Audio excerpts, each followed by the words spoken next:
Welcome, my fellow wanderers and seekers.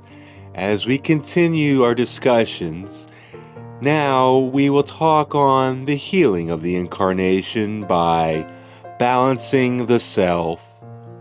Bo, a sensitive woman, says, I am self and am trying to find, as it has seemed all my life, a balance between everything, the spiritual and material included.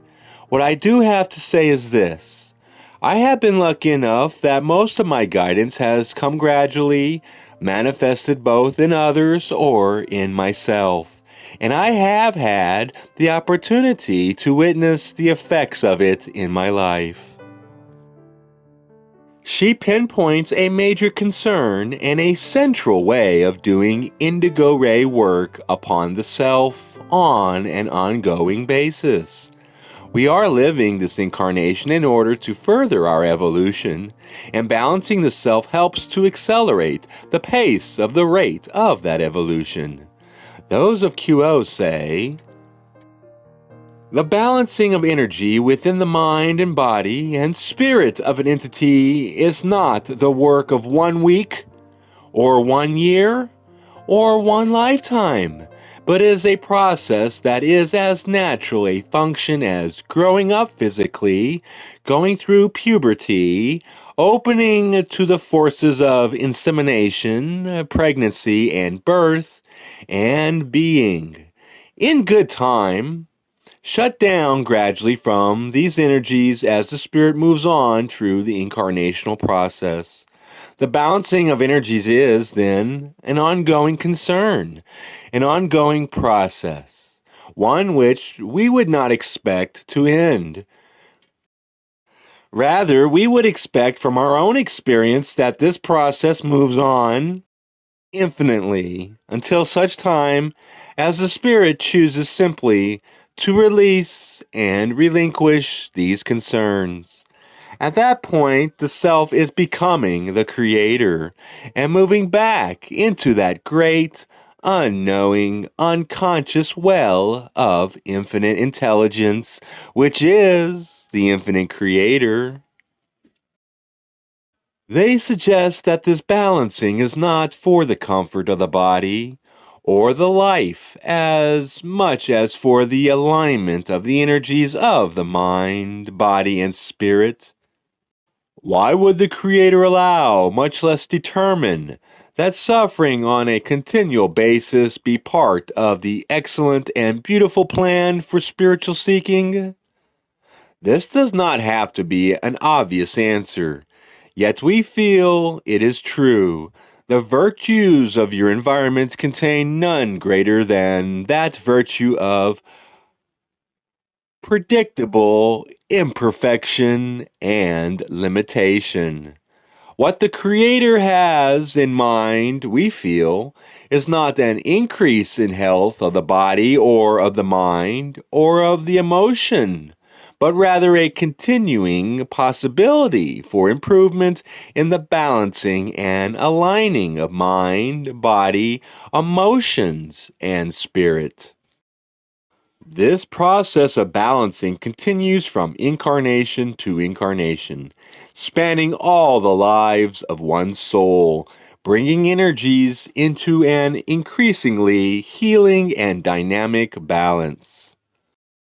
The area of healing is that area which encompasses the entire incarnation, for healing of any distortion is the balancing of that distortion in such a fashion that the particles of experience are made whole, that which has been torn is brought together, and that which has caused injury is found to be a portion of the experience, which has taught a lesson that has been planned by the entity itself, either before the incarnation or as a portion of the incarnation. What are we balancing when we balance? We are taking the opposite qualities within ourselves and working with them to bring them into a balance which does not block or halt our attention. It is as if we had belongings of an energetic nature that need their own place in our dynamic balance as a person, and we are putting our various aspects and biases in their resting places, in our energies with care and respect. The foundation of this work is a belief that the world, with all its suffering and confusion, does make sense, spiritually speaking. The primary assumption that we use as the basis for balancing is that there is a center to things, that there is a sense to be made of the universe. This ground of being is difficult to talk about because its mode of being is that which is in process. The living processes of self relating to self and other self cannot be pinned like the butterfly on the collector's exhibit. They cannot be stopped, for when they are halted, they cease living. So the basic picture, shall we say, that we have of the illusion is that it does make sense. It does add up to a unified and complete whole. But that sense is not linear, and that whole or totality holds each pair of opposites in a dynamic balance. Inherent to this balancing process is an appreciation for both sides of any dynamic pair of opposites, good and evil, hot and cold, love and wisdom. There is always a balance in spiritual excellence, not a learning in one direction to the exclusion of another, but the balancing of the polar opposites which are both excellent, but which apart from each other do not create or sustain the consciousness of love. We could say to you, allow the flow of events to control you always, and be giving excellent advice. And just as well could we say, use more discipline and meditate more during each day. Both of these things are true in their season, and when the urge comes upon you to meditate more, to use more discipline, and so forth, we suggest that by all means you follow your own intuition. We can work with the balance between being and doing. The balance between being and doing is that which must be sought for each individual seeker.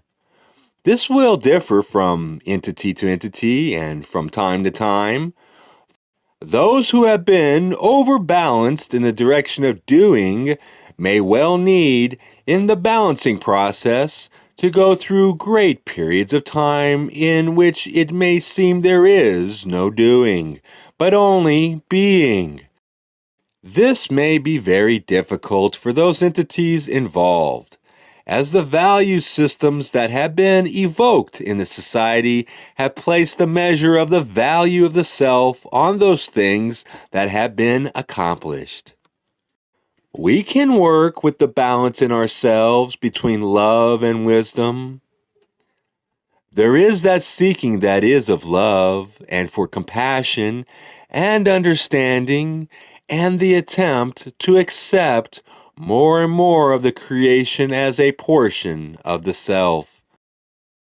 There is that seeking which partakes of that known as wisdom or light, which reveals unto the inner and outer eyes of the seeker more and more of the nature of the creation which love has formed. And there is that seeking which partakes of the balancing of these two, of love and of wisdom, into a force or source which may be seen as unity or power, and which partakes of the blending of love with wisdom by wisdom. Thus, a seeker may throughout an incarnation move into each of these three general categories of seeking, and by the nature and intensity of the seeking, call unto itself the assistance of those unseen teachers, guides, and friends, which vibrate in harmony with the nature of the seeker. It is appropriate for all awakened beings to look closely at this balance between love and wisdom. However, many of us who identify ourselves as wanderers from elsewhere may feel we came to Earth's third density, especially to strike a new and more just balance between these two. We can also choose to work on our male-female balance, whether or not we are in a mated relationship. The male-female partnership of mates is intended to be central. However, the centrality of this relationship is echoed in any male-female relationship where energies are moving freely and without prejudice. Thusly, even those who live in the nunnery, for instance, may work with the male and female balancing because of the many relationships within any life between a father and child, a mother and child, various relatives, friends, teachers, and all of those whom one meets in the course of life. Those who are willing to rest in the atmosphere or ambience of the male or female energy, whichever is dynamically opposite of its own, may move ahead efficiently, although not as potentially quickly as in the very powerful central male-female partnership, which you often call marriage. As Allen says, this work is especially important in a culture which has been so overbalanced into the male domination. I look into what kind of societal groups have been able to live peacefully, harmoniously, and cooperatively. I found in my reading that there were some ancient cultures that were either egalitarian or matriarchal, in which people worshipped the goddess and her benign, loving, nurturing ways. But this culture was suppressed by the warlike, conquering patriarchal leaders. It appears to be starting to make a comeback nowadays as people are feeling dissatisfied with current conditions. Working on balancing the self naturally brings us to our feelings of being out of balance. Those of QO encourage us to think of ourselves as a sphere, not a tottering biped on two legs. To discuss being in balance is to move first into a perception of the balance of the sphere. It is only human, shall we say, to think of balance as having the characteristics of balancing between two legs, as you do when you walk. In actuality, balance is more a characteristic of realizing the center of one's orb of beingness, so that all of the happenstances of incarnational catalysts simply cause one to roll with the energies which are being manifested and expressed by the environment in the self. It is helpful for you to place that model of the self as the sphere in the mind, simply in order to see that, metaphysically speaking, balance is not a matter of falling far from the metaphysical being when self-realized to an extent, is infinitely curved, and not that with protrusions which catch one and bias one. It is good to remember that we are all unique, and our balance may well not be anyone else's at all. We are all different expressions of the one. In this life, and many before, we have had experiences that have conditioned how we perceive things, in my opinion. We have had experiences that have conditioned how we respond to things. They're all correct for each of us on an individual level. Again, I would remind all that we are here to learn to balance. We all have different needs in order to reach our individual goals. We all have different ways of doing things. Let's honor each other's right to be wrong. And remember, we are all viewing things and responding to them based on our personal programming. There is no question but that balancing the self is a tough process, a refining that can be abrasive and difficult. If it is understood that the primary work of third density is in tuning and balancing those lower three energy centers of red, orange, and yellow, and then of opening and finding ways to maintain an openness and fullness of the heart, then it may be seen that those energies are not instinctual. The refinement has begun, for you stand as a third density entity, as a kind of rough diamond, with unpolished edges and without sparkling facets. And through lifetime after lifetime, within your third density experience, the self that is inherent within that crystalline entity that you truly are begins to become visible as the friction of everyday living works to smooth and refine that crystalline self.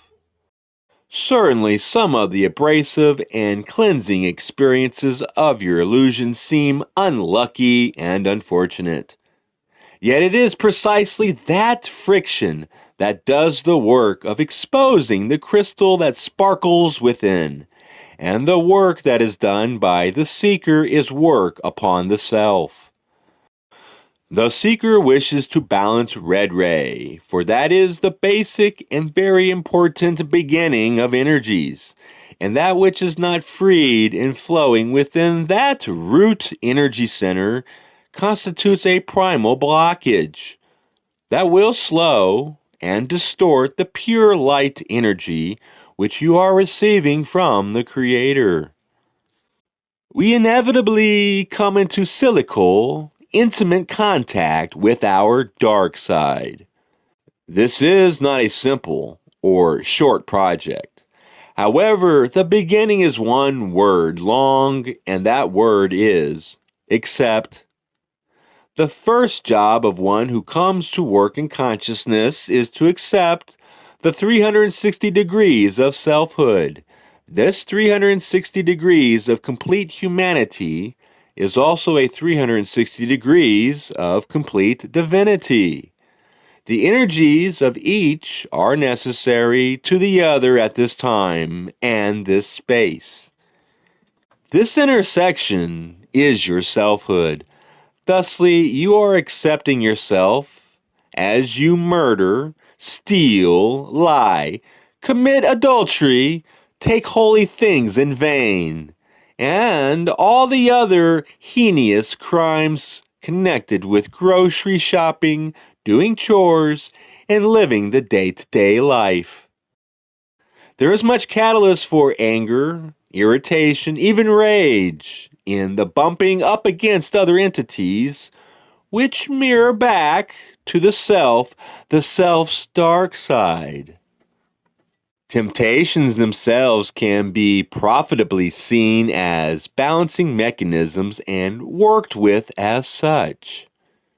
To each entity which engages in the process of offering its service to others in any fashion which is successful, there shall be the temptations offered which serve as a balancing mechanism in order that the entity which has manifested the desire to be of service to others might be offered an equal temptation to move from that service and to join the negative path in some fashion within the life pattern for some period of time.